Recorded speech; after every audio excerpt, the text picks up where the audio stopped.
9. Dos hitos importantes. En el camino de Jesús. La confesión de Pedro. Y la transfiguración. 1. La confesión de Pedro. En los tres evangelios sinópticos, aparece como un hito importante en el camino de Jesús el momento en que pregunta a los discípulos acerca de lo que la gente dice y lo que ellos mismos piensan del CF. MC 8, 27-30, Montaña 16, 13-20, LC 9, 18-21. En los tres evangelios Pedro contesta en nombre de los 12 con una declaración que se aleja claramente de la opinión de la gente. En los tres evangelios, Jesús anuncia inmediatamente después su pasión y resurrección, y añade a este anuncio de su destino personal una enseñanza sobre el camino de los discípulos, que es un seguirle a él, al crucificado. Pero en los tres evangelios, este seguirle en el signo de la cruz se explica también de un modo esencialmente antropológico, como el camino del perderse a sí mismo, que es necesario para el hombre y sin el cual le resulta imposible encontrarse a sí mismo. Cf. MC 8, 31-91, Montaña 16, 21-28, LC 9, 22-27. Finalmente, en los tres evangelios sigue el relato de la transfiguración de Jesús, que explica de nuevo la confesión de Pedro profundizándola y poniéndola al mismo tiempo en relación con el misterio de la muerte y resurrección de Jesús. Cf. MC 9, 2-13, Montaña 17, 1-13, LC 9, 28-36. Solo en Mateo aparece, inmediatamente después de la confesión de Pedro, la concesión del poder de las llaves del reino, el poder de atar y desatar unida a la promesa de que Jesús edificará sobre el Pedro su iglesia como sobre una piedra. Relatos de contenido paralelo a este encargo y a esta promesa se encuentran también en Lucas 22, 31s, en el contexto de la última cena, y en Juan 21, 15-19, después de la resurrección de Jesús. Por lo demás, en Juan se encuentra también una confesión de Pedro que se coloca igualmente en un hito importante del camino de Jesús, y que solo entonces le da al círculo de los 12 toda su importancia y su fisonomía. Cf. JN 6, 68s. Al tratar la confesión de Pedro según los sinópticos tendremos que considerar también este texto que, a pesar de todas las diferencias, muestra elementos fundamentales comunes con la tradición sinóptica. Estas explicaciones un tanto esquemáticas deberían haber dejado claro que la confesión de Pedro solo se puede entender correctamente en el contexto en que aparece, en relación con el anuncio de la pasión y las palabras sobre el seguimiento. Estos tres elementos, las palabras de Pedro y la doble respuesta de Jesús, van indisolublemente unidos. Para comprender dicha confesión es igualmente indispensable tener en cuenta la confirmación por parte del Padre mismo, y a través de la ley y los profetas, después de la escena de la transfiguración. En Marcos, el relato de la transfiguración es precedido de una promesa aparente de la parucía, que por un lado enlaza con las palabras sobre el seguimiento, pero por otro introduce la transfiguración de Jesús y de este modo explica a su manera tanto el seguimiento como la promesa de la parucía. Las palabras sobre el seguimiento, que en Marcos y Lucas están dirigidas a todos al contrario que el anuncio de la pasión, que se hace solo a los testigos, introducen el factor eclesiológico en el contexto general, abren el horizonte del conjunto a todos, más allá del camino recién emprendido por Jesús hacia Jerusalén. Cf.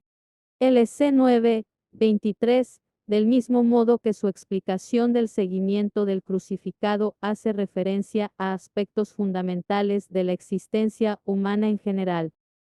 Juan sitúa estas palabras en el contexto del Domingo de Ramos y las relaciona con la pregunta de los griegos que buscan a Jesús. De este modo, destaca claramente el carácter universal de dichas afirmaciones.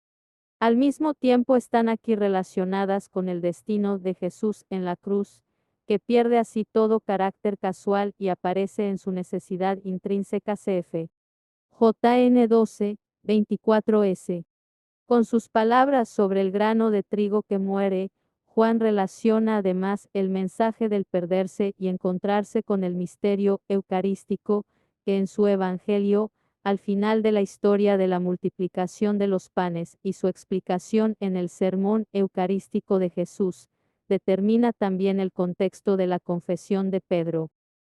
Centrémonos ahora en las distintas partes de este gran entramado de sucesos y palabras. Mateo y Marcos mencionan como escenario del acontecimiento la zona de Cesarea de Felipe o Ibanias, el santuario de pan erigido por Herodes el Grande junto a las fuentes del Jordán. Herodes hijo convirtió este lugar en capital de su reino, dándole el nombre en honor a César Augusto y a sí mismo. La tradición ha ambientado la escena en un lugar en el que un empinado risco sobre las aguas del Jordán simboliza de forma sugestiva las palabras acerca de la roca. Marcos y Lucas, cada uno a su modo, nos introducen, por así decirlo, en la ambientación interior del suceso. Marcos dice que Jesús había planteado su pregunta por el camino. Está claro que el camino de que habla conducía a Jerusalén, ir de camino hacia las aldeas de Cesarea de Felipe MC 8, 27, quiere decir que se está al inicio de la subida a Jerusalén, hacia el centro de la historia de la salvación, hacia el lugar en el que debía cumplirse el destino de Jesús en la cruz y en la resurrección, pero en el que también tuvo su origen la Iglesia después de estos acontecimientos. La confesión de Pedro y por tanto las siguientes palabras de Jesús se sitúan al comienzo de este camino. Tras la gran época de la predicación en Galilea, este es un momento decisivo, tanto el encaminarse hacia la cruz como la invitación a la decisión que ahora distingue netamente a los discípulos de la gente que solo escucha a Jesús pero no le sigue, hace claramente de los discípulos el núcleo inicial de la nueva familia de Jesús, la futura iglesia. Una característica de esta comunidad es estar en camino con Jesús. ¿De qué camino se trata? Quedará claro precisamente en este contexto. Otra característica de esta comunidad es que su decisión de acompañar al Señor se basa en un conocimiento, en un conocer a Jesús que al mismo tiempo les obsequia con un nuevo conocimiento de Dios, del Dios único en el que, como israelitas, creen. En Lucas, de acuerdo con el sentido de su visión de la figura de Jesús, la confesión de Pedro va unida a un momento de oración. Lucas comienza el relato de la historia con una paradoja intencionada, una vez que Jesús estaba orando solo, en presencia de sus discípulos 9, 18. Los discípulos quedan incluidos en ese estar solo, en su reservadísimo estar con el Padre. Se les concede verlo como aquel que habla con el Padre cara a cara, de tú a tú, como hemos visto al comienzo de este libro. Pueden verlo en lo íntimo de su ser, en su ser hijo, en ese punto del que provienen todas sus palabras, sus acciones, su autoridad. Ellos pueden ver lo que la gente no ve, y esta visión les permite tener un conocimiento que va más allá de la opinión de la gente. De esta forma de ver a Jesús se deriva su fe, su confesión, sobre esto se podrá edificar después la iglesia. Aquí es donde encuentra su colocación interior la doble pregunta de Jesús. Esta doble pregunta sobre la opinión de la gente y la convicción de los discípulos presupone que existe, por un lado, un conocimiento exterior de Jesús que no es necesariamente equivocado, aunque resulta ciertamente insuficiente, y por otro lado, frente a él, un conocimiento más profundo vinculado al discipulado, al acompañar en el camino y que solo puede crecer en él. Los tres sinópticos coinciden en afirmar que, según la gente, Jesús era Juan el Bautista, o Elías o uno de los profetas que había resucitado.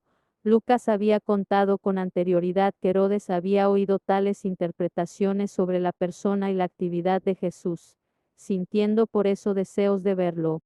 Mateo añade como variante la idea manifestada por algunos de que Jesús era Jeremías. Todas estas opiniones tienen algo en común, sitúan a Jesús en la categoría de los profetas, una categoría que estaba disponible como clave interpretativa a partir de la tradición de Israel.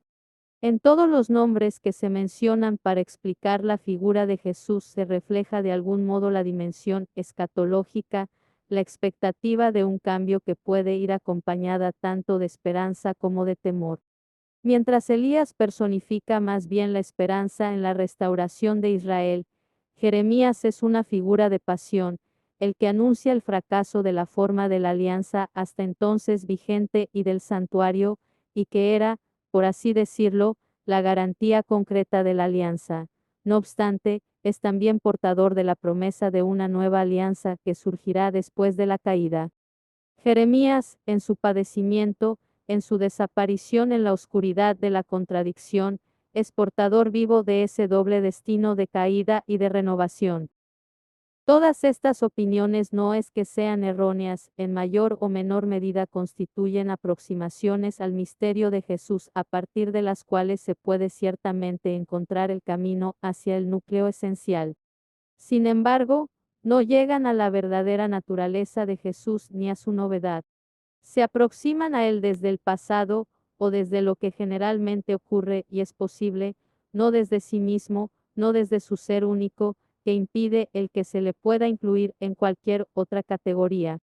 En este sentido, también hoy existe evidentemente la opinión de la gente que ha conocido a Cristo de algún modo, que quizás hasta lo ha estudiado científicamente, pero que no lo ha encontrado personalmente en su especificidad ni en su total alteridad.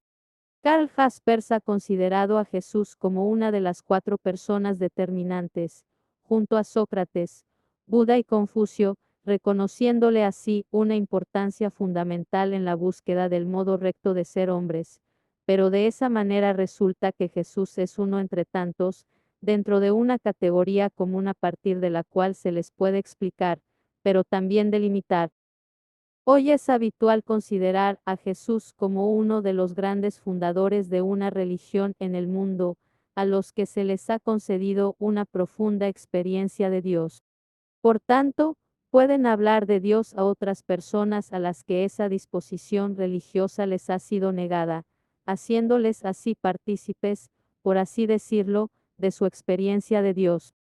Sin embargo, en esta concepción queda claro que se trata de una experiencia humana de Dios, que refleja la realidad infinita de Dios en lo finito y limitado de una mente humana, y que por eso se trata solo de una traducción parcial de lo divino, limitada además por el contexto del tiempo y del espacio.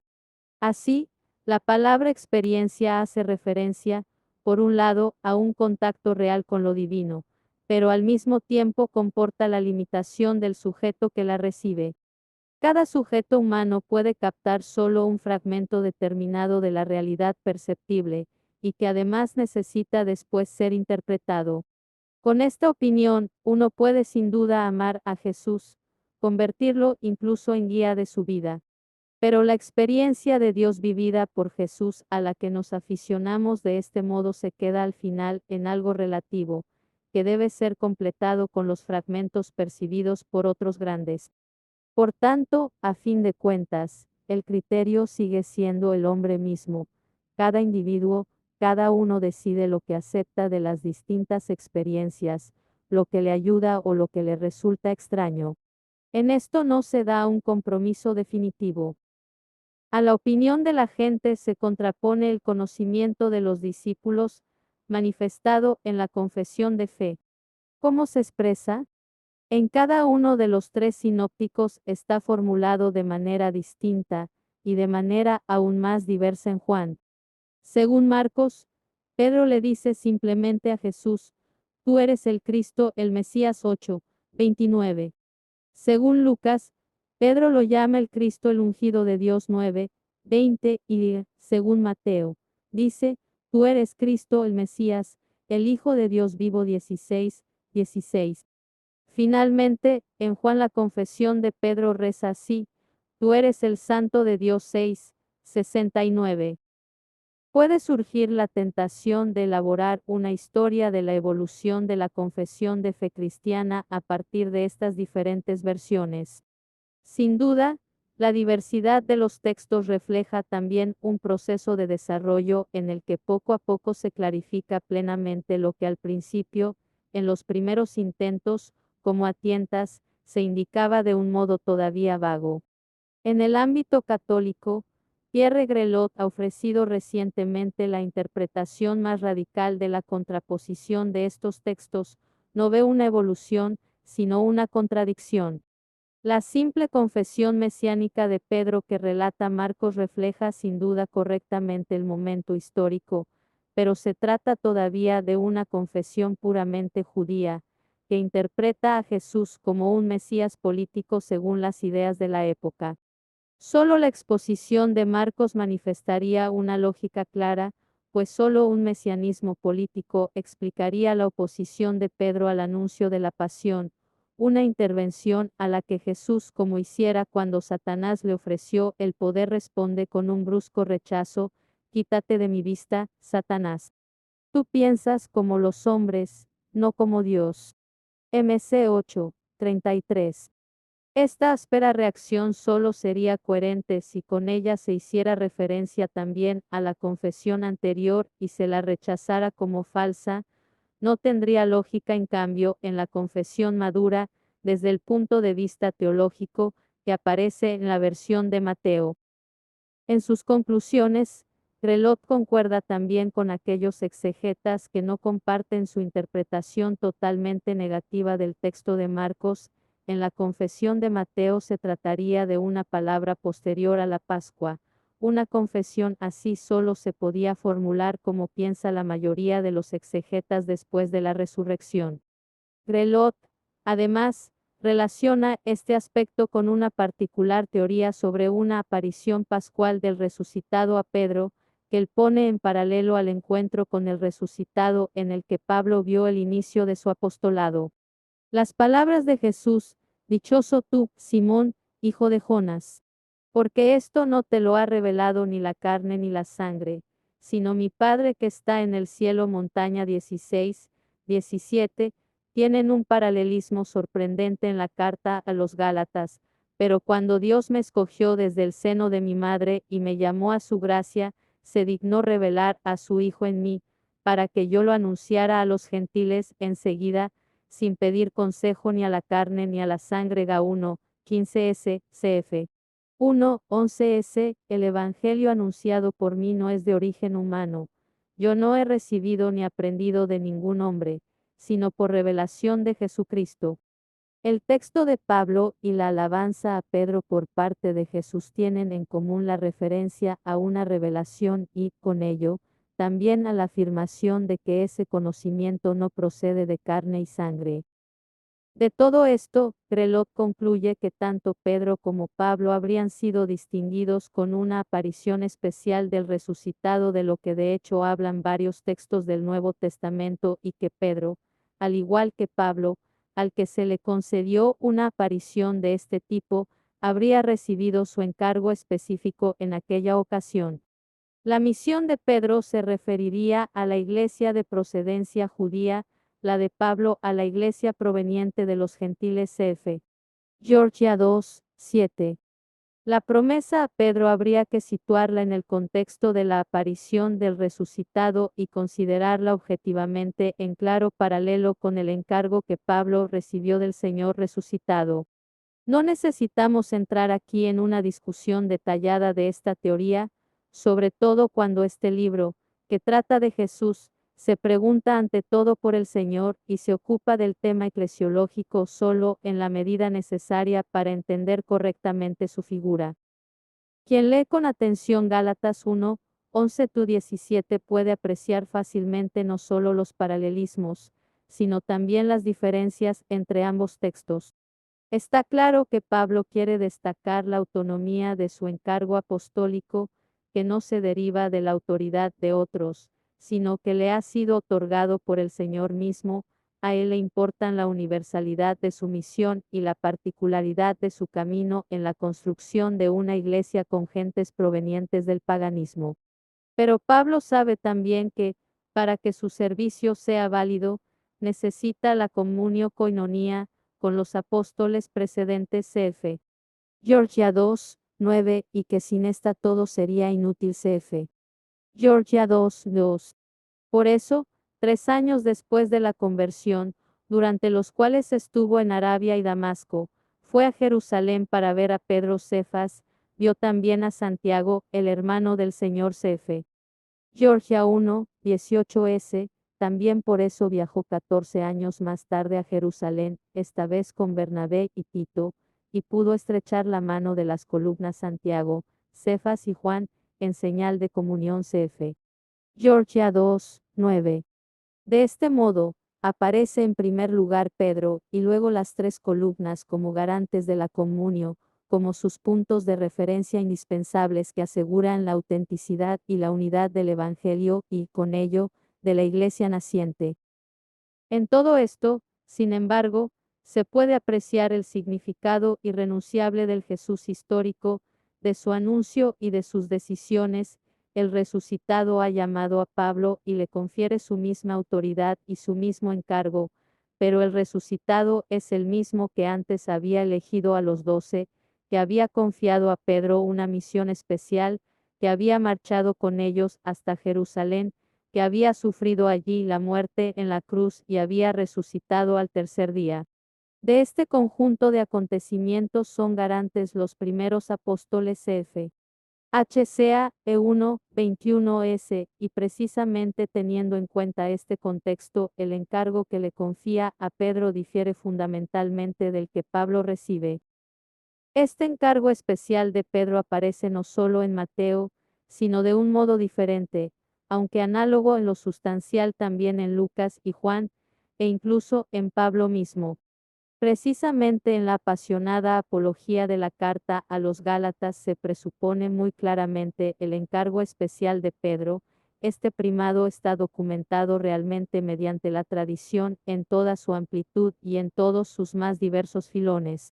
Reducirlo a una aparición pascual personal y ponerla así en perfecto paralelo con la misión de Pablo resulta imposible a la vista de los textos neotestamentarios. Pero es el momento de volver a la confesión que Pedro hace de Cristo y, con ello, a nuestro tema principal.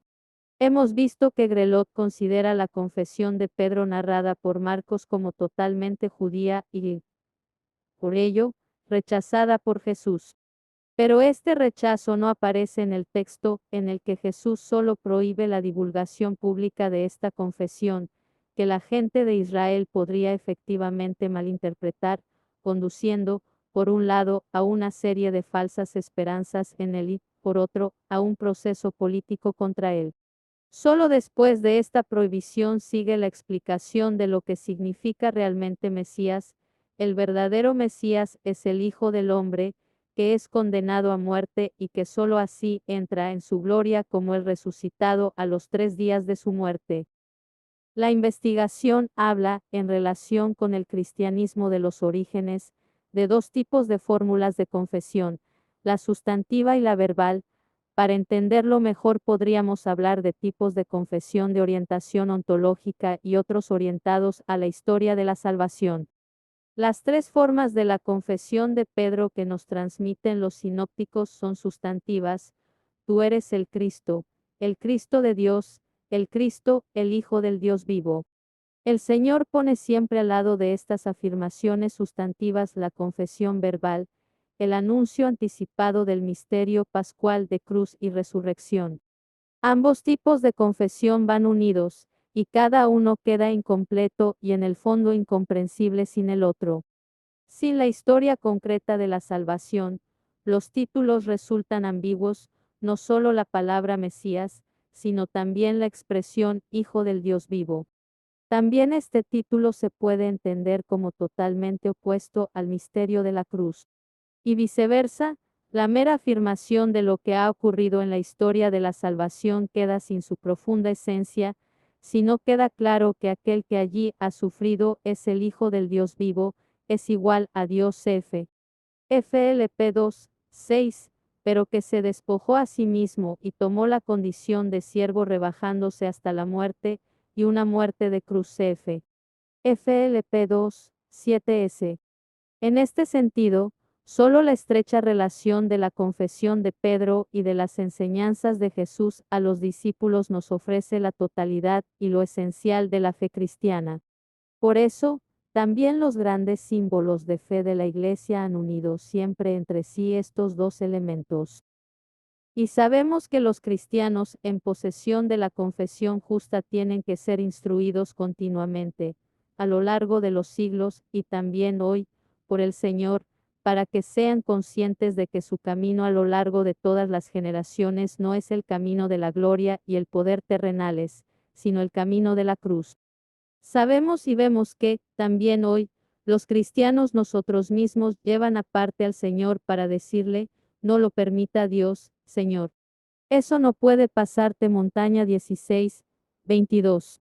Y como dudamos de que Dios lo quiera impedir, tratamos de evitarlo nosotros mismos con todas nuestras artes. Y así, el Señor tiene que decirnos siempre de nuevo también a nosotros, quítate de mi vista, Satanás. MC 8, 33. En este sentido, toda la escena muestra una inquietante actualidad, ya que, en definitiva, seguimos pensando según la carne y la sangre y no según la revelación que podemos recibir en la fe.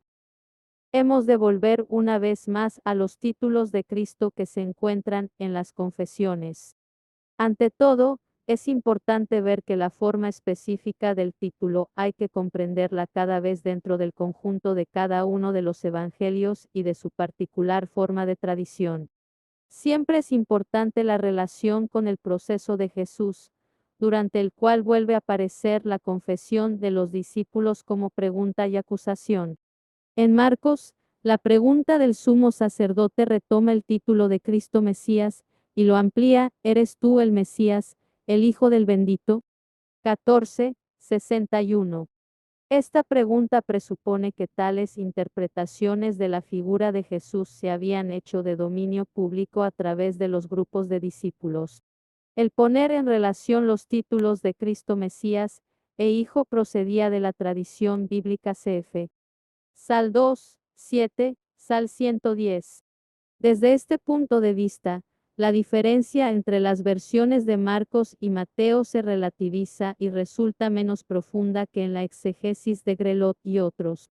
En Lucas, Pedro reconoce a Jesús según hemos visto como el ungido Cristo, Mesías de Dios.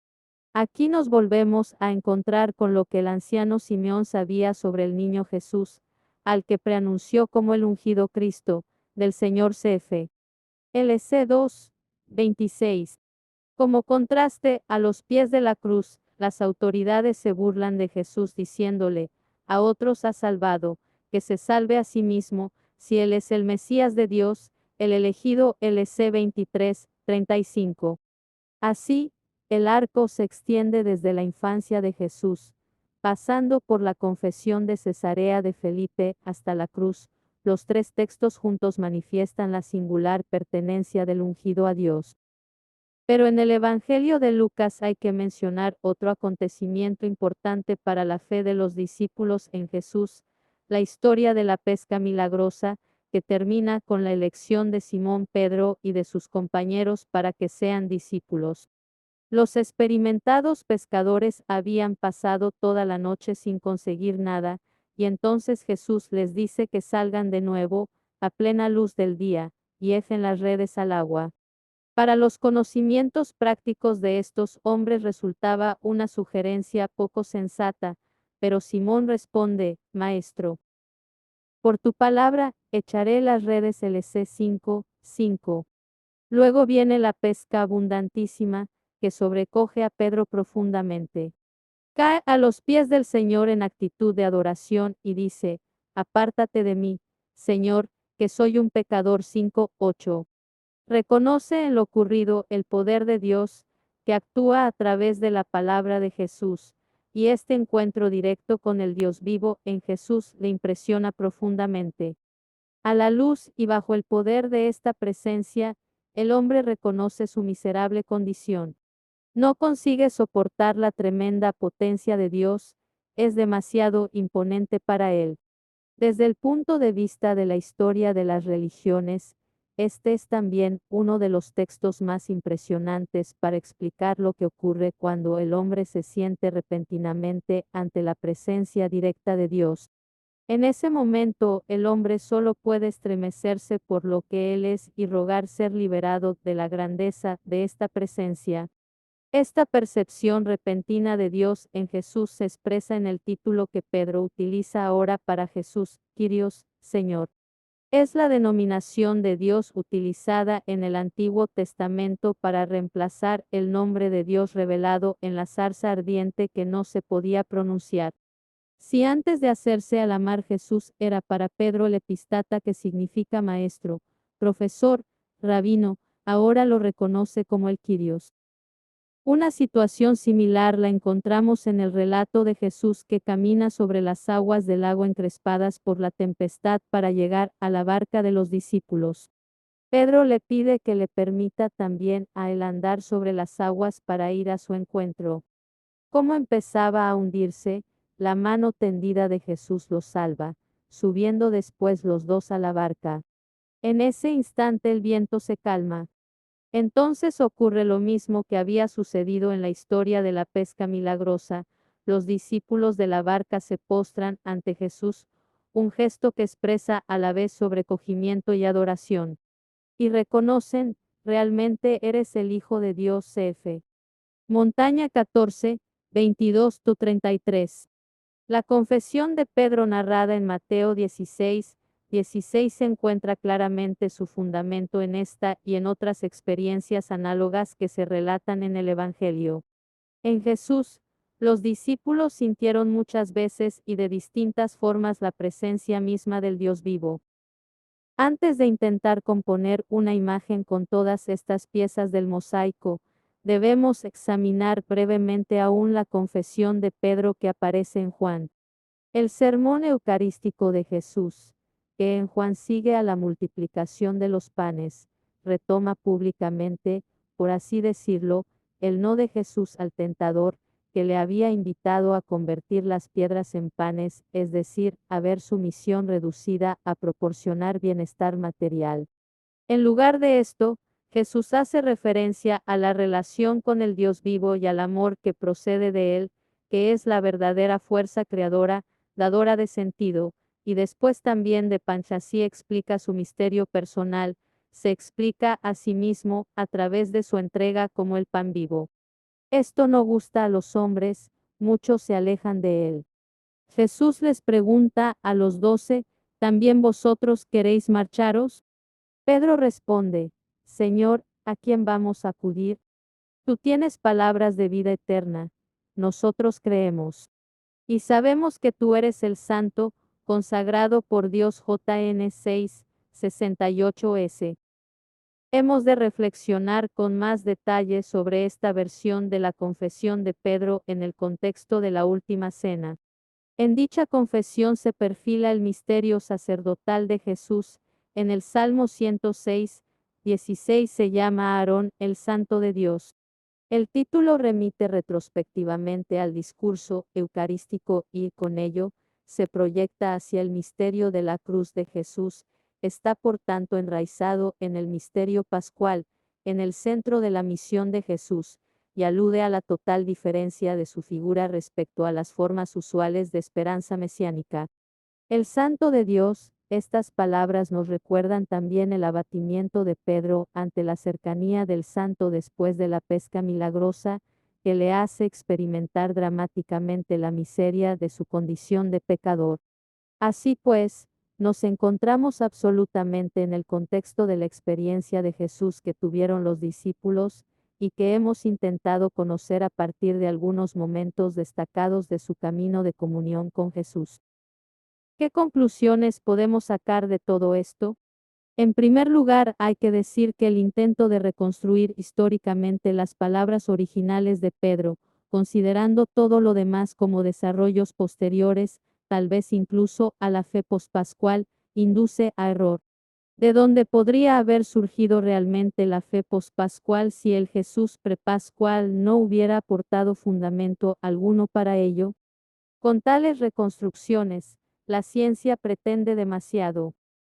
Precisamente el proceso de Jesús ante el Sanedrín pone al descubierto lo que de verdad resultaba escandaloso en él. No se trataba de un mesianismo político, este se daba en cambio en Barrabás y más tarde en Bar Coquebá. Ambos tuvieron sus seguidores, y ambos movimientos fueron reprimidos por los romanos. Lo que causaba escándalo de Jesús era precisamente lo mismo que ya vimos en la conversación del rabino Neusner con el Jesús del Sermón de la Montaña, el hecho de que parecía ponerse al mismo nivel que el Dios vivo. Este era el aspecto que no podía aceptar la fe estrictamente monoteísta de los judíos, eso era lo que incluso Jesús solo podía preparar lenta y gradualmente. Eso era también lo que dejando firmemente a salvo la continuidad ininterrumpida con la fe en un único Dios impregnaba todo su mensaje y constituía su carácter novedoso, singular, único. El hecho de que el proceso ante los romanos se convirtiera en un proceso contra un mesianismo político respondía al pragmatismo de los saduceos. Pero también Pilato sintió que se trataba en realidad de algo muy diferente, que a un verdadero rey políticamente prometedor nunca lo habrían entregado para que lo condenara. Con esto nos hemos anticipado. Volvamos a las confesiones de los discípulos. ¿Qué vemos, si juntamos todo este mosaico de textos? Pues bien, los discípulos reconocen que Jesús no tiene cabida en ninguna de las categorías habituales, que Él era mucho más que uno de los profetas, alguien diferente. Que era más que uno de los profetas lo reconocieron a partir del Sermón de la Montaña y a la vista de sus acciones portentosas, de su potestad para perdonar los pecados, de la autoridad de su mensaje y de su modo de tratar las tradiciones de la ley. Era ese profeta que, al igual que Moisés, hablaba con Dios como con un amigo, cara a cara, era el Mesías, pero no en el sentido de un simple encargado de Dios. En él se cumplían las grandes palabras mesiánicas de un modo sorprendente e inesperado, tú eres mi hijo, yo te he engendrado hoy. Sal 2, 7. En los momentos significativos, los discípulos percibían atónitos, este es Dios mismo, pero no conseguían articular todos los aspectos en una respuesta perfecta. Utilizaron justamente las palabras de promesa de la antigua alianza, Cristo, ungido, Hijo de Dios, Señor. Son las palabras clave en las que se concentró su confesión que, sin embargo, estaba todavía en fase de búsqueda, como a tientas.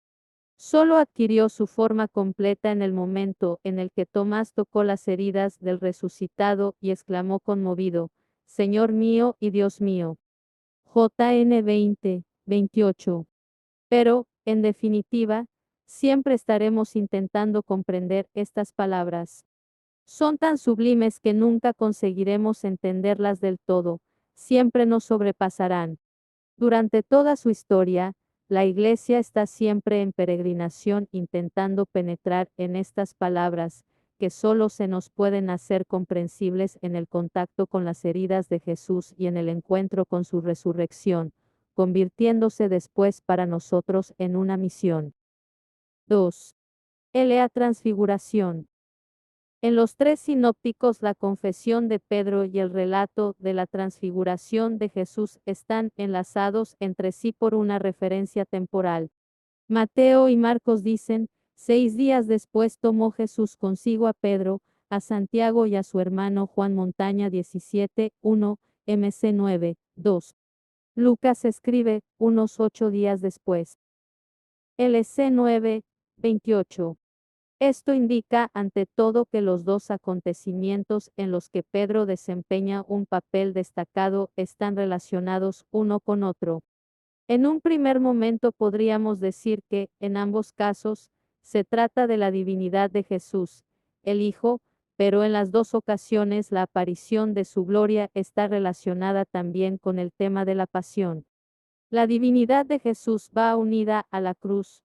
Solo en esa interrelación reconocemos a Jesús correctamente. Juan ha expresado con palabras esta conexión interna de cruz y gloria al decir que la cruz es la exaltación de Jesús y que su exaltación no tiene lugar más que en la cruz. Pero ahora debemos analizar más a fondo esa singular indicación temporal. Existen dos interpretaciones diferentes, pero que no se excluyen una a otra. Jean-Marie Van Kang y Michel Van Esbroek han analizado minuciosamente la relación del pasaje con el calendario de fiestas judías. Llaman la atención sobre el hecho de que solo 5 días separan dos grandes fiestas judías en otoño. Primero el Yom Kippurim, la gran fiesta de la expiación. 6 días más tarde, la fiesta de las tiendas Sukkot, que dura una semana. Esto significaría que la confesión de Pedro tuvo lugar en el gran día de la expiación y que, desde el punto de vista teológico, se la debería interpretar en el trasfondo de esta fiesta, única ocasión del año en la que el sumo sacerdote pronuncia solemnemente el nombre de YHWH en el Sancta Sanctorum del templo. La confesión de Pedro en Jesús como Hijo del Dios vivo tendría, en este contexto, una dimensión más profunda. Jean Danielou, en cambio, relaciona exclusivamente la datación que ofrecen los evangelistas con la fiesta de las tiendas, que como ya se ha dicho duraba una semana. En definitiva, pues, las indicaciones temporales de Mateo, Marcos y Lucas coincidirían. Los 6 o cerca de 8 días harían referencia entonces a la semana de la fiesta de las tiendas. Por tanto, la transfiguración de Jesús habría tenido lugar el último día de esta fiesta, que al mismo tiempo era su punto culminante y su síntesis interna. Ambas interpretaciones tienen en común que relacionan la transfiguración de Jesús con la fiesta de las tiendas. Veremos que, de hecho, esta relación se manifiesta en el texto mismo, lo que nos permite entender mejor todo el acontecimiento. Aparte de la singularidad de estos relatos, se muestra aquí un rasgo fundamental de la vida de Jesús, puesto de relieve sobre todo por Juan, como hemos visto en el capítulo precedente. Los grandes acontecimientos de la vida de Jesús guardan una relación intrínseca con el calendario de fiestas judías. Son, por así decirlo, acontecimientos litúrgicos en los que la liturgia, con su conmemoración y su esperanza, se hace realidad, se hace vida que a su vez lleva a la liturgia y que, desde ella, quisiera volver a convertirse en vida. Precisamente al analizar las relaciones entre la historia de la transfiguración y la fiesta de las tiendas veremos que todas las fiestas judías tienen tres dimensiones. Proceden de celebraciones de la religión natural, es decir, hablan del Creador y de la creación. Luego se convierten en conmemoraciones de la acción de Dios en la historia y finalmente, basándose en esto, en fiestas de la esperanza que salen al encuentro del Señor que viene, en el cual la acción salvadora de Dios en la historia alcanza su plenitud, y se llega a la vez a la reconciliación de toda la creación. Veremos que estas tres dimensiones de las fiestas profundizan más y adquieren un carácter nuevo mediante su realización en la vida y la pasión de Jesús. A esta interpretación litúrgica de la fecha se contrapone otra, defendida insistentemente sobre todo por Armut Hesse, que no cree suficientemente fundada la relación con la fiesta de las tiendas y en su lugar, lee todo el texto sobre el trasfondo de Éxodo 24, la subida de Moisés al monte Sinaí.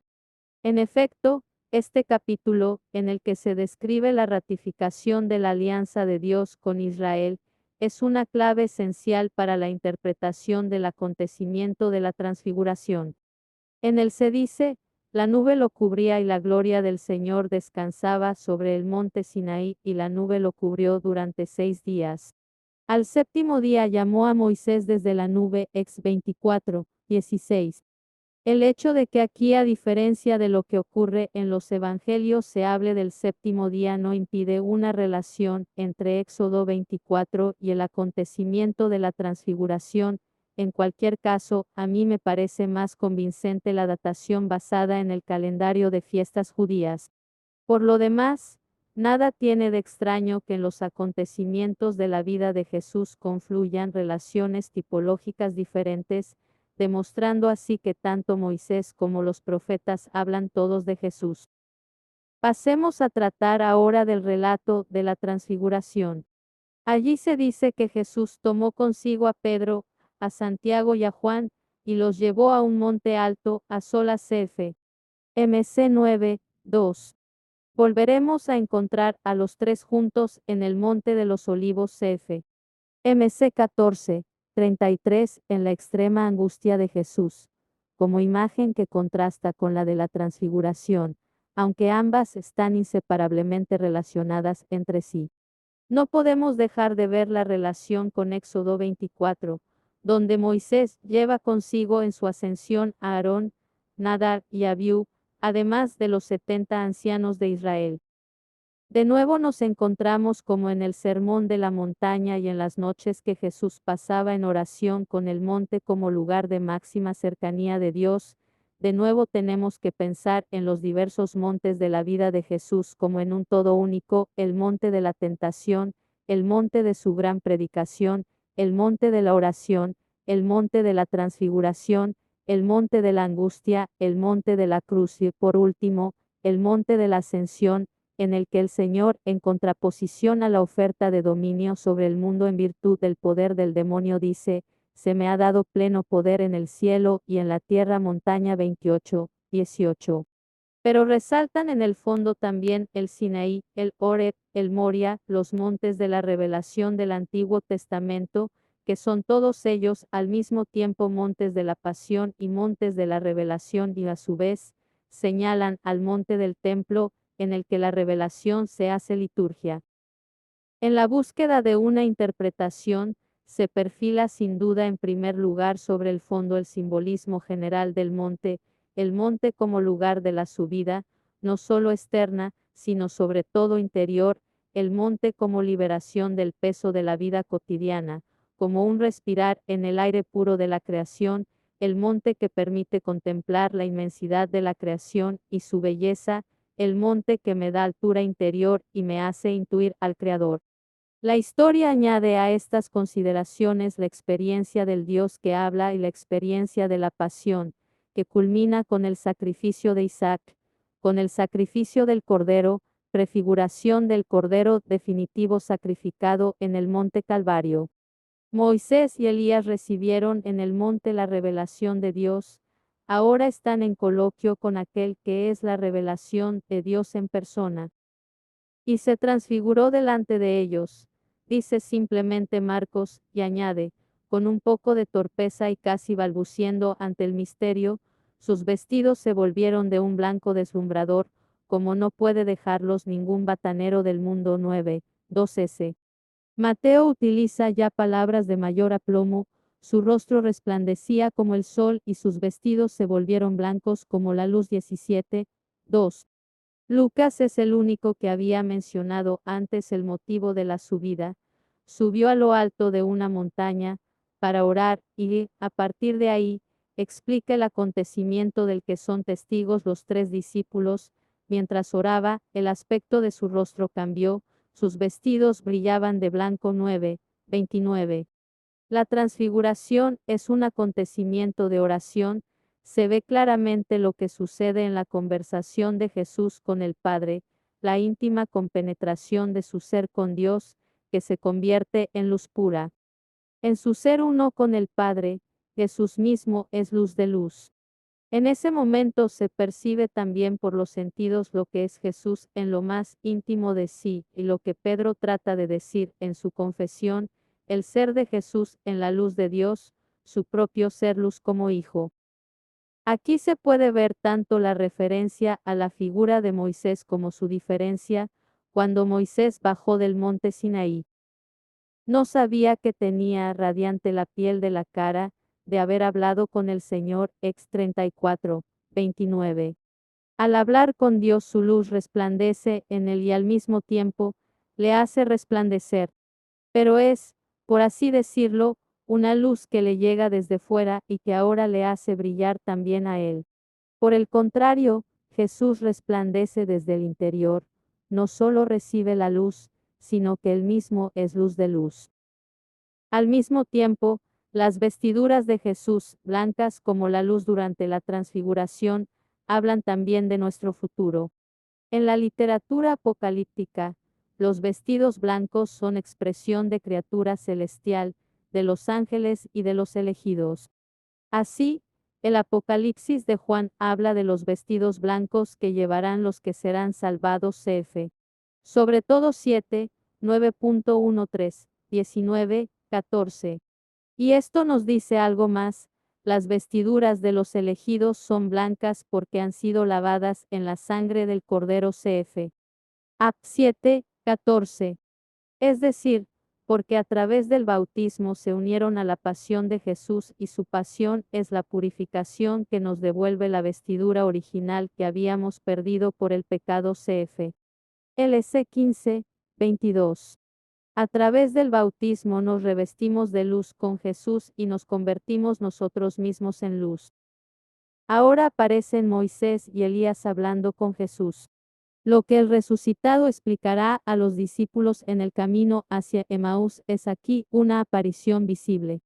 La ley y los profetas hablan con Jesús, hablan de Jesús. Solo Lucas nos cuenta al menos en una breve indicación de qué hablaban los dos grandes testigos de Dios con Jesús, aparecieron con gloria, hablaban de su muerte, que iba a consumar en Jerusalén 9, 31. Su tema de conversación es la cruz, pero entendida en un sentido más amplio, como el éxodo de Jesús que debía cumplirse en Jerusalén. La cruz de Jesús es éxodo, un salir de esta vida, un atravesar el mar rojo de la pasión y un llegar a su gloria, en la cual, no obstante, quedan siempre impresos los estigmas. Con ello aparece claro que el tema fundamental de la ley y los profetas es la esperanza de Israel, el éxodo que libera definitivamente, que, además, el contenido de esta esperanza es el Hijo del Hombre que sufre y el siervo de Dios que, padeciendo, abre la puerta a la novedad y a la libertad. Moisés y Elías se convierten ellos mismos en figuras y testimonios de la pasión.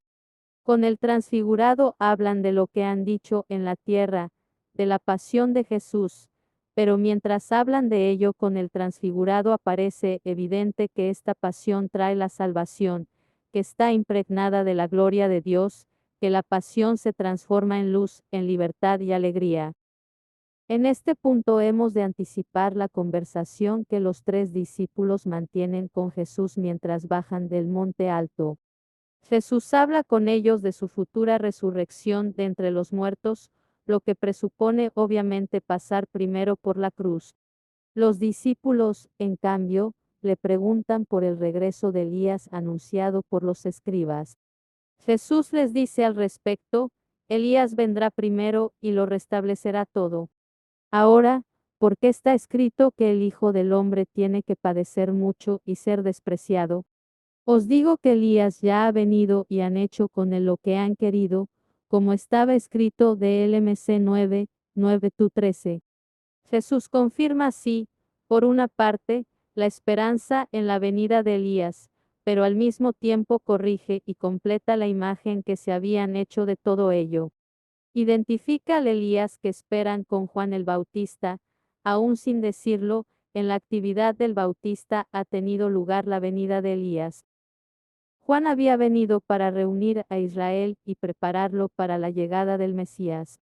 Pero si el Mesías mismo es el Hijo del Hombre que padece, y sólo así abre el camino hacia la salvación, entonces también la actividad preparatoria de Elías ha de estar de algún modo bajo el signo de la pasión. Y, en efecto, han hecho con él lo que han querido, como estaba escrito de LMC 9, 13. Jesús recuerda aquí, por un lado, el destino efectivo del Bautista, pero con la referencia a la Escritura hace alusión también a las tradiciones existentes que predecían un martirio de Elías. Elías era considerado como el único que se había librado del martirio durante la persecución, a su regreso. También él debe sufrir la muerte Pech, Marcus Evangelium y p. 80. De este modo, la esperanza en la salvación y la pasión son asociadas entre sí, desarrollando una imagen de la redención que, en el fondo, se ajusta a la Escritura, pero que comporta una novedad revolucionaria respecto a las esperanzas que se tenían, con el Cristo que padece, la escritura debía y debe ser releída continuamente. Siempre tenemos que dejar que el Señor nos introduzca de nuevo en su conversación con Moisés y Elías. Tenemos que aprender continuamente a comprender la escritura de nuevo a partir de él, el resucitado. Volvamos a la narración de la transfiguración. Los 3 discípulos están impresionados por la grandiosidad de la aparición. El temor de Dios se apodera de ellos, como hemos visto que sucede en otros momentos en los que sienten la proximidad de Dios en Jesús, perciben su propia miseria y quedan casi paralizados por el miedo. Estaban asustados, dice Marcos 9, 6. Y entonces toma Pedro la palabra, aunque en su aturdimiento. No sabía lo que decía 9, 6, Maestro. Qué bien se está aquí. Vamos a hacer 3 cosas, una para ti, otra para Moisés y otra para Elías 9, 5. Se ha debatido mucho sobre estas palabras pronunciadas, por así decirlo, en éxtasis, en el temor, pero también en la alegría por la proximidad de Dios. Tienen que ver con la fiesta de las tiendas, en cuyo día final tuvo lugar la aparición. Armut se lo discute y opina que el auténtico punto de referencia en el Antiguo Testamento es Éxodo 33, 7 ss, donde se describe la ritualización del episodio del Sinaí. Según este texto, Moisés montó fuera del campamento la tienda del encuentro, sobre la que descendió después la columna de nube. Allí el Señor y Moisés hablaron cara a cara, como habla un hombre con su amigo 33, 11. Por tanto, Pedro querría aquí dar un carácter estable al evento de la aparición levantando también tiendas del encuentro. El detalle de la nube que cubrió a los discípulos podría confirmarlo. Podría tratarse de una reminiscencia del texto de la escritura antes citado. Tanto la exegesis judía como la paleocristiana conocen una encrucijada en la que confluyen diversas referencias a la revelación, complementándose unas a otras. Sin embargo, el hecho de que debían construirse 3 tiendas contrasta con una referencia de semejante tipo o, al menos, la hace parecer secundaria. La relación con la fiesta de las tiendas resulta plausible cuando se considera la interpretación mesiánica de esta fiesta en el judaísmo de la época de Jesús. Jean Danielou ha profundizado en este aspecto de manera convincente y lo ha relacionado con el testimonio de los padres, en los que las tradiciones judías eran sin duda todavía conocidas y se las reinterpretaba en el contexto cristiano. La fiesta de las tiendas presenta el mismo carácter tridimensional que caracteriza, como ya hemos visto, a las grandes fiestas judías en general. Una fiesta procedente originariamente de la religión natural se convierte en una fiesta de conmemoración histórica de las intervenciones salvíficas de Dios, y el recuerdo se convierte en esperanza de la salvación definitiva.